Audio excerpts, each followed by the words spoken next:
Disney, word tracks, right? So we got to jump on board and do this too. Now, let's get to what you're here for. Let's talk about customer retention. So what creates customer retention? 5 things. Longevity. The longer you're in business, the longer you're in a certain place, people start to believe you know what you're talking about, so the longer you're there, the better. Price. Price is important. It creates customer retention, but I have an opinion about price, and here's what it is. It doesn't matter.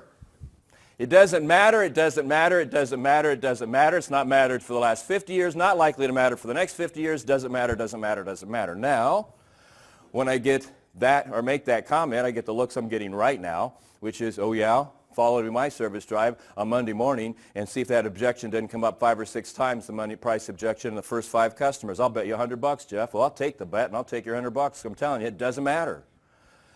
How can I prove that? Easy. What's one thing the American media has convinced your customers of as it pertains to your service drive and the service you provide? You're too what? But what happens every single day when you show up to work? How many people are waiting outside the door before you open up? 4, 5, 6, 7. And then when you open up the doors, how many more people come across that service drive? Another 20, 30, 50, 100? You tell me. And by the way, do you know how unique that is to have people waiting for you to open every day? You know how much more pride I would have had if I had gotten here an hour early like I did and you would have been waiting outside waiting for this to start? You've got it right there, right? So let me ask you a question. If you're driving down the street and you're looking for a new product or service and the first 3 or 4 places you passed had a reputation of overcharging, not getting the job done and being liars, would you stop? Neither your customers. Let me tell you how committed I am to this thought process. If I had a shop, I'd take my shop and I'd set it on a map. And I'd draw a big 50-mile circle around it. And I'd call every aftermarket place, every independent, every dealership. I'd find out what the average pricing was in my area. Once I found out the average, I'd increase it by 5 to 10%. You want to know why? They'll pay it.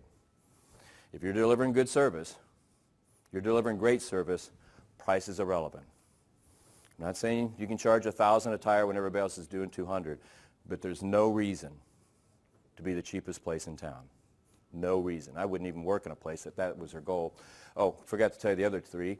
Quality, value, reputation. Reputation, I think, is the toughest one up here because we live in a Yelp world. So I think we've reached a point as business owners and salespeople and advisors that we need to be online twice a week looking at what people are saying because they can destroy your business in a month. So you need to be on there responding to this stuff. So let's ask this question. Who has customer retention? And usually in a group like this, I let you throw out some names and whatever, but we'll just cut to the chase because usually when I do a workshop, there's 20 or 30 names that come up all the time with maybe a few local things thrown in. But here's 6 companies that always come up. Disney, they've got great customer retention. They've got such great customer retention, they're trying to keep people out through pricing. They just raised their price again for, I think, the 9th time in the last 24 months, trying to curb the crowds. I mean, that's a fact, right? I mean, I live, depending on traffic, either 15 minutes or 3 hours away from Disney. I go over there quite a bit with the grandkids. And I can tell you I've never had a bad time at Disney. If I did, it has nothing to do with Disney. I can sum it up with another term. That term would be in-law. All I can say is you drag her around the park for 10 hours, okay? So you have a better experience. Nordstrom's highest priced clothing retailer in the United States of America, so good at what they do, they don't even go and look for new places to put their businesses. Towns and communities go to them and offer them free taxes and free rent for 10 years if they'll just show up. I know that to be a fact because that's what they did in Indianapolis to get Nordstrom's. Okay, free rent, no taxes for 10 years. Ruth Chris, anybody ever in here to eat a Ruth Chris?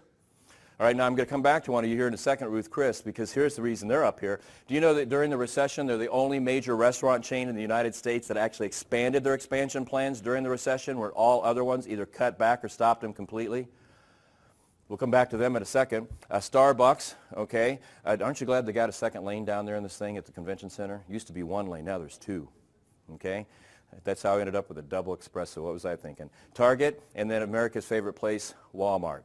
But now the question is, why do these companies and so many others that we could put up here, how is it they have customer retention? And it's really just about this simple. It's because they never stop selling who and what they are. They never stop selling who and what they are. They never stop selling who and what they are. And here's the problem with that. In the service side of the automotive industry, we never start selling who and what we are.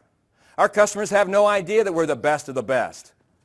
If you walk up to the average consumer on the street and say, tell me about an auto dealership service department, what do they say? They're thieves, they lie, they cheat, they steal, they overcharge.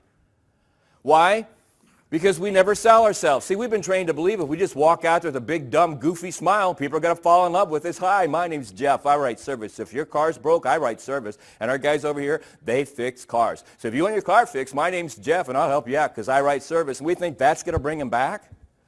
Now, what do I mean by they never stop selling who and what they are? Who in here has ever eaten a Ruth Chris again? Do you remember, anybody can answer this, when they approach your table, they introduce themselves and they ask you a question. They're scripted. I mean, very word track oriented. There's a question they're required to ask you. Do you remember what it was? Have you ever been here? That's exactly right. Have you ever been here before?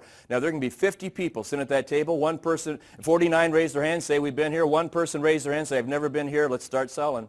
Well, since you've never been to a Ruth Chris restaurant before and experienced a fine dining experience like you're about to tonight, I have another question. That is, will you have at least 2.5 to 4 hours to spend with us? It's important that you do because this, again, being a fine dining experience, you're going to find that we rush nothing.